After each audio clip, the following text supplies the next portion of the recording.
درې شیان سره عمر زیاتیږي او په دې کې زیاتوالی راځي، امکان لري دا خبره. مولانا ظهور علي خان صاحب الله دې رحم ور باندې وکړي، هغه دا فرمایل چې درې داسې شیان دي چې په دې سره عمر زیاتیږي. یو قلت رزق، معده او خېټه خالي ساتل، یعنی که د دسترخوان پوره ډک وي د هر قسم خوراک څخه، ته دومره وخوره چې بس معدې ته دې هغه د قوت او طاقت ورسیږي، لیکن پورا ډیره معده مه ډکوه، دا ته قلت رزق وایي. او کم کس چې خوراک په خپل اندازه کې کوي دغه کس به بیماره نه وي.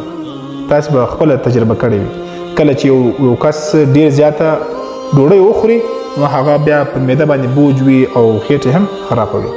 او دویم شی، په یو کار کې زیات مشغولیت نه کول، زیات توجه و یو کار ته نه ورکول، یعنی دغسې چې 24 ګنټې ورځ او شپه ده، په دې کې زیات وخت و توجه و یو شي ته نه ورکول، یو کار ته بزنس ته دومره توجه ورکړه بس ستا څومره ضرورت وي د هغه بغیره ځان ریلیکسه کوه، آرام و راحت کوه.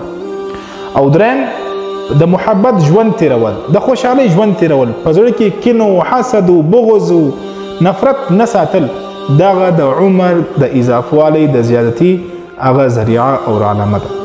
کم انسان چې د خوشحالۍ ژوند کوي د هغه به ذهن او دماغ به هر وخت فرش وي، تازه به وي، او دې سره د انسان پر صحت باندې یو اثر بد اثر هم نه لویږي چې کم انسان خوشحاله ژوند کوي.